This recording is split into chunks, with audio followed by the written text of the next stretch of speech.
Hey, I'm still Jesse. Let's have a devotion. We're in Matthew 22, beginning in verse 15. Then the Pharisees went and plotted how to trap him by what he said. So they sent their disciples to him along with the Herodians. Teacher, they said, we know that you are truthful and teach truthfully the way of God. You don't care what anyone thinks, nor do you show partiality. Tell us then, what do you think? Is it lawful to pay taxes to Caesar or not? Perceiving their malicious intent, Jesus said, why are you testing me, hypocrites? Show me the coin used for the tax. They brought him a denarius. Whose image and inscription is this? He asked them. Caesar's, they said to him.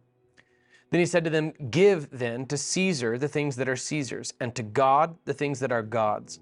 When they heard this, they were amazed. So they left him and went away. We see a similar account of this in Mark's gospel and in Luke's gospel.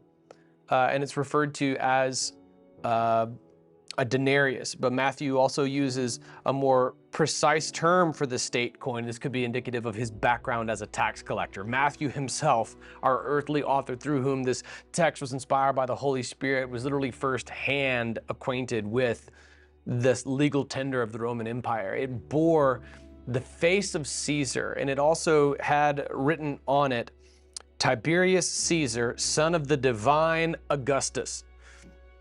Coinage also had a pagan imagery of a goddess and priestly robes. It was propaganda for worship of the Roman emperor, and so it was doubly offensive to Jews to be forced to pay this tax, a day's wage. We talked about that in our sermon a couple of weeks ago, wherein the whole the whole basis for the currency was on a day's wage. That was what a Roman soldier was paid in one day. And that was what, in the parable of one of the parables of the vineyard owner, was paid to everybody who showed up, whether they showed up at 6 a.m. or 5 p.m. and worked only for an hour. They were each paid a denarius. So this was doubly offensive to Jews who had to pay this imposing tax. It was a poll tax, indicating it was a per capita tax, as though you were owned by Rome yourself and you had to pay it. Not based on the work that you did, but just because you exist. You owe them money, as though you owe them for your existence, as though you were property of the empire. And moreover, the coin that you were forced to use had pagan imagery on it. So it was particularly grotesque in the eyes of Jewish leadership to have to pay this tax. This, however, was a trap. Knowing all the tension that existed within the Jewish community, Roman authority, Jewish independence, those two things were paradoxically all set in this concoction of political tension and religious tension that would explode just a couple of decades after the ascension of Jesus into heaven, when Jesus would ascend to heaven, roughly around 33 years old in the year AD 70, right? Just 27 years later, the Romans would come in and sack Jerusalem and dismantle the temple. So that was all boiling. And when these Herodians, by the way, we don't know a lot about who the Herodians were, but it's likely that these were Pharisees who preferred the dynastic reign of the Herods to Roman rule. These Herodians, and then not just the Pharisees, but the disciples of the Pharisees, they've all come and they start off by ingratiating themselves. This is a benedictie. We've seen this before, where they show up and they first want to try to ingratiate themselves with Jesus. And so with great insincerity, they're sitting there setting a trap, but they're trying to schmooze Jesus. They're kissing up to Jesus. Teacher, they call him. Start off right away. All right, he's Lord. He's not just a teacher. We see people call him teacher and oftentimes it's people who don't really believe in him. Teacher, we know that you are truthful and teach truthfully the way of God. They don't believe that for a minute. They are full of it. They're trying to suck up to Jesus, and it shows how idiotic they are. They're already being disrespectful. He knows their thoughts, for crying out loud. You are truthful and teach truthfully the way of God. If that were the case, they wouldn't be setting this trap. If that were the case, they would be following Jesus. If that were the case, they wouldn't be plotting his murder. You don't care what anyone thinks, nor do you show partiality. Even this has duplicitous terms to it because they're trying to trap him. Tell us then, what do you think? Is it lawful to pay taxes to Caesar or not? What an idiotic question. Of course it's lawful to obey the law, but the trap was this.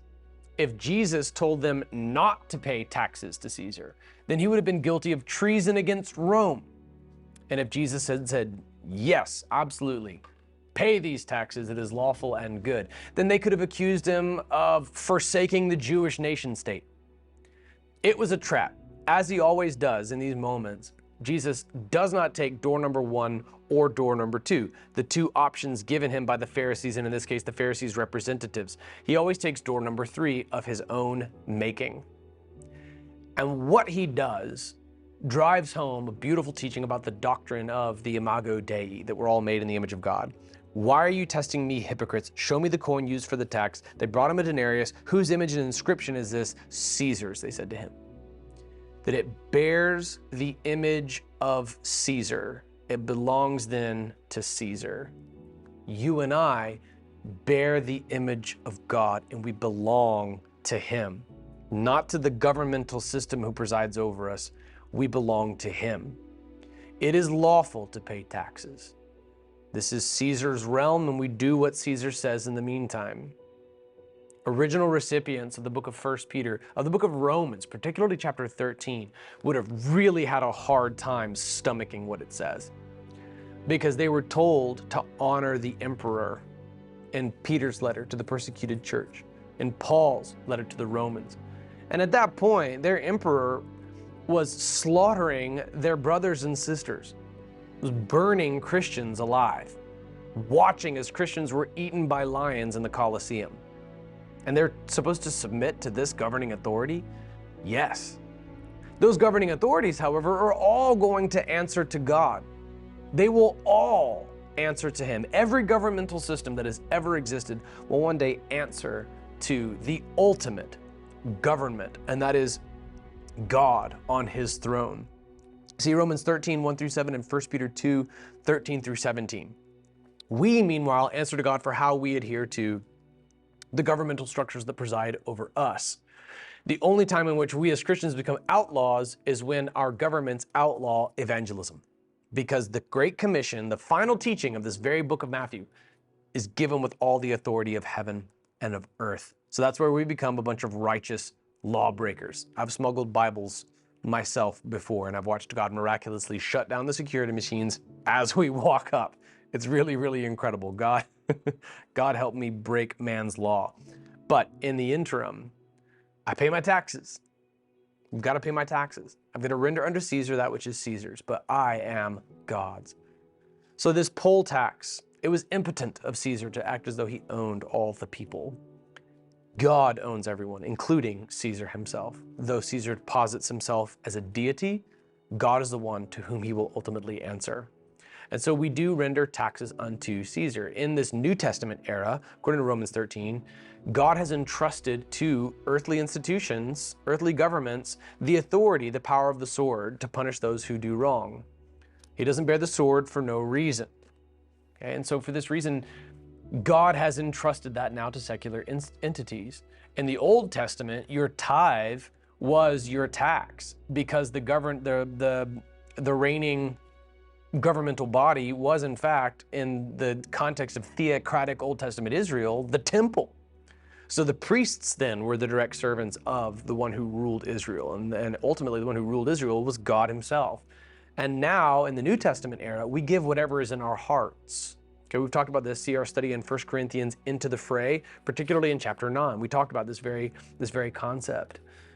So what Jesus gave was a brilliant way to not just evade the false dichotomy that was set forth by the Pharisees' disciples and by the Herodians, but it was really a way to obliterate that and give another teaching instead. We belong to God, we bear his inscription.